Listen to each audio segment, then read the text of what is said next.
உலகெங்கும் வாழ்ந்து கொண்டிருக்கின்ற சகோதர சகோதரிகளுக்கு அன்பார்ந்த வணக்கங்கள் மற்றும் வாழ்த்துக்கள். இன்றைய பதிவானது இந்த 2024 வருடத்துக்குரிய தை மாதத்துக்குரிய ஒரு பொதுவான பலன்கள்.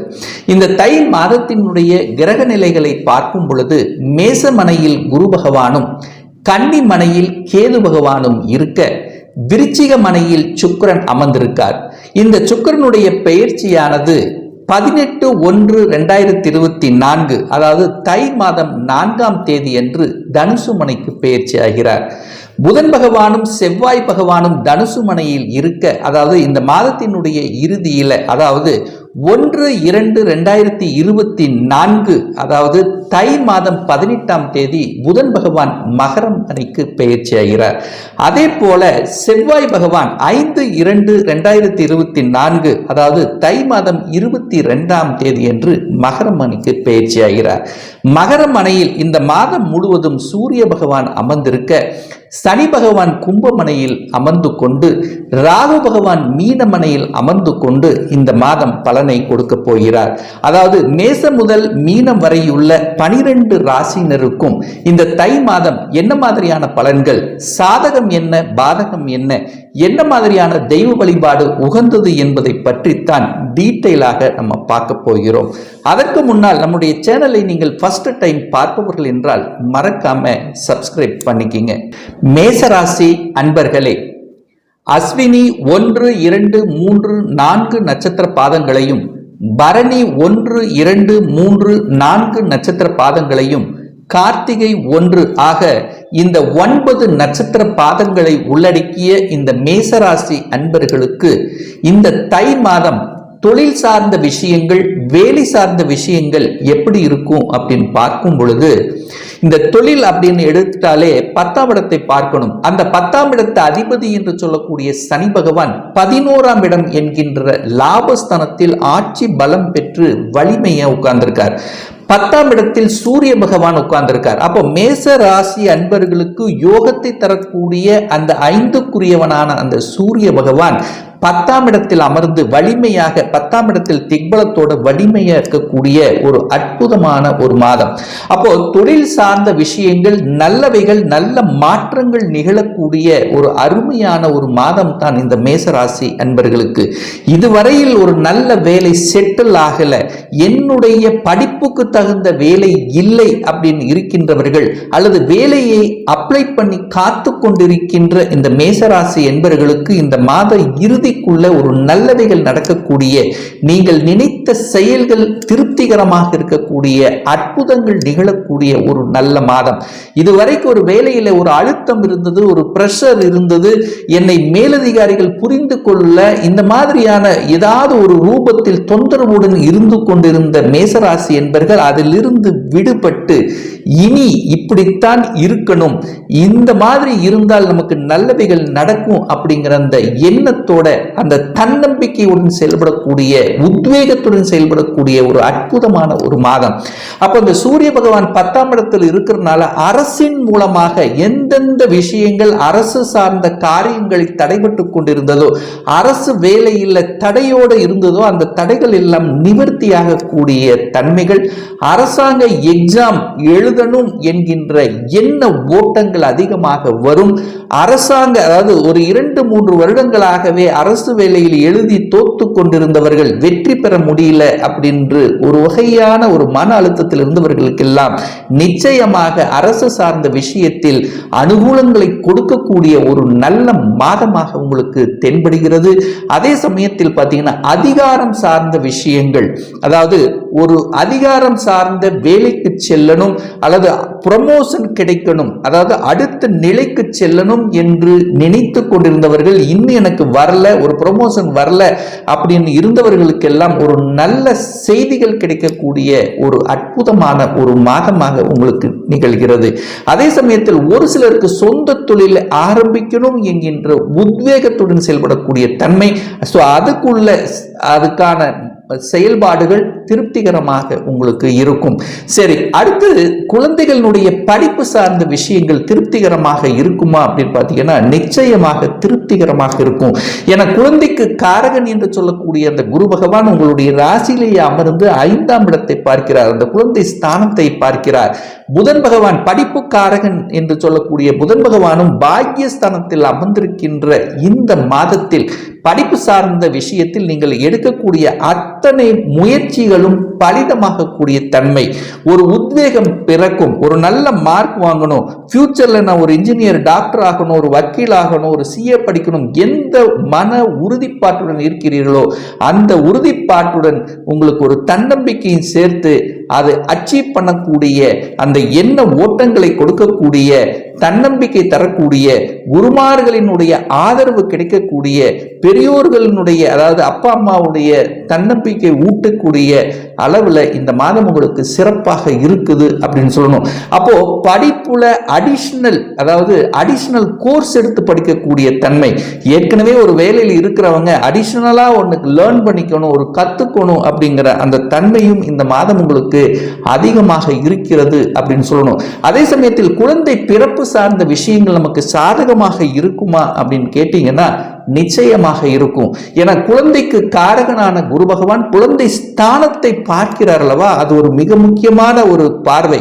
சோ அந்த 5ஆம் இடத்தை பார்க்கின்ற காரணத்தாலும் அந்த 5ஆம் அதிபதி என்று சொல்லக்கூடிய சூரியன் 10ஆம் இடத்தில் உட்கார்ந்து இருக்கிறதுனாலையும் உங்களுக்கு நிச்சயமாக நீங்கள் எடுக்கக்கூடிய முயற்சிகள் பலிதமாகும். அப்ப குழந்தை பிறப்பில்லாதவர்களுக்கு ஒரு நல்ல செய்தி கொடுக்கக்கூடிய வாய்ப்புகள் இந்த மாதம் பிரகாசமாக இருக்கிறது. சார், நான் வெளிநாட்டுக்கு செல்லணும் அப்படிங்கிற எண்ணம் எங்களுக்கு அதிகமாக இருக்கு, அதற்கான அந்த தன்மை கிரகத்தன்மை இந்த மேசராசி என்பதற்கு இருக்கான்னு பார்க்கும்போது நிச்சயமா அந்த வெளிநாட்டுக்கு காரகன் என்று சொல்லக்கூடிய அந்த ராகு பகவான் 12ஆம் இடத்தில் உட்கார்ந்திருக்கார். அந்த 12ஆம் இடம் என்பது வெளியே அனுப்பக்கூடிய தன்மை அல்லவா.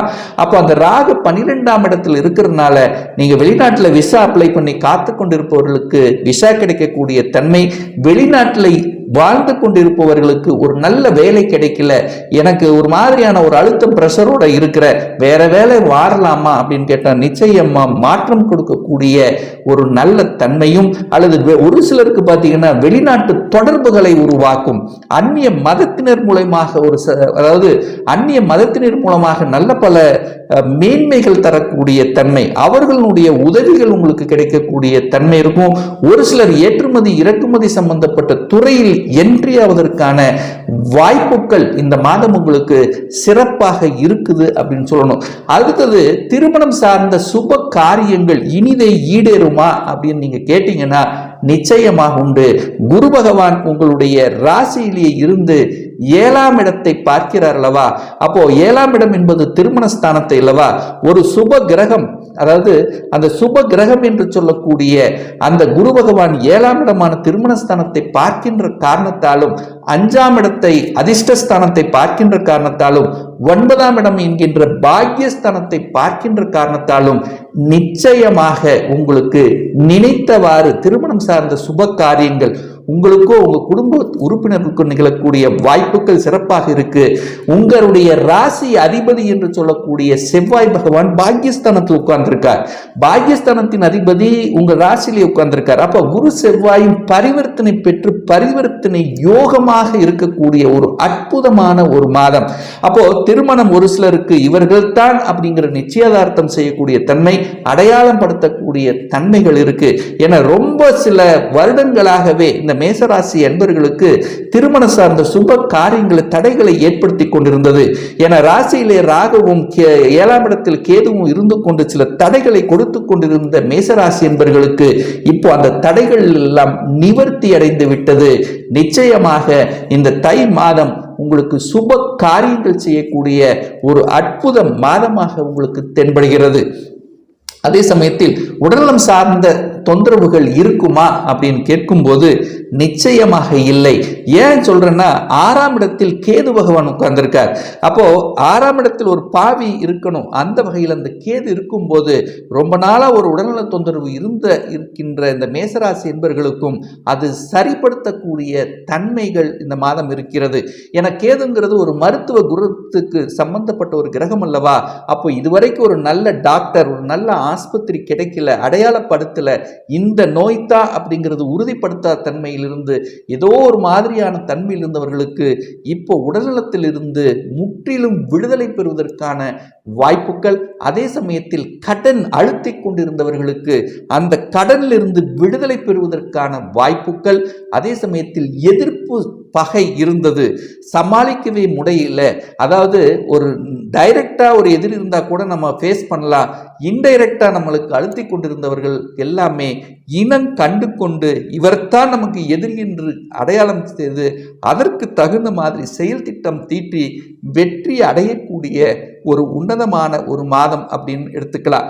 அதே சமயத்தில் பார்த்தீங்கன்னா வீடு சார்ந்த வகையில், நிலம் சார்ந்த விஷயத்தில் அனுகூல வாய்ப்புகளை பெற்றுத்தருமானா நிச்சயமாக வீடு சம்பந்தப்பட்ட அனைத்து விஷயங்களும் உங்களுக்கு திருப்திகரமாக இருக்கும். பாக்கியஸ்தானத்தில் சுக்கிரன் அங்கு இருக்கிறதுனால உங்களுக்கு ஒரு பாக்கியம் கிடைக்க வேண்டும். அப்போ ஏதாவது ஒரு ரூபத்தில் நல்லவைகள் நடக்க வேண்டும். தகப்பனார் மூலியமாக அல்லது உங்களுடைய சொந்த விஷயமாக, அதாவது சொந்த முயற்சியினால ஒரு வீடு வாங்கக்கூடிய, நிலம் வாங்கக்கூடிய யோகங்கள் சிறப்பாக இருக்கிறது. தனம் சார்ந்த விஷயங்கள் திருப்திகரமாக இருக்குமா அப்படின்னு நினைச்சீங்கன்னா நிச்சயமாக தனம் சார்ந்த விஷயத்திலும் உங்களுக்கு சிறப்புகளை ஏற்படுத்தி கொடுக்கும். என சுக்கிரன் தனஸ்தானத்தின் அதிபதி என்று சொல்லக்கூடிய சுக்கிரன் பாக்கியஸ்தானத்தில் போய் அமர்வதும் உங்களுக்கு கூடுதல் நன்மையை ஏற்படுத்தி கொடுக்கக்கூடிய அமைப்பு.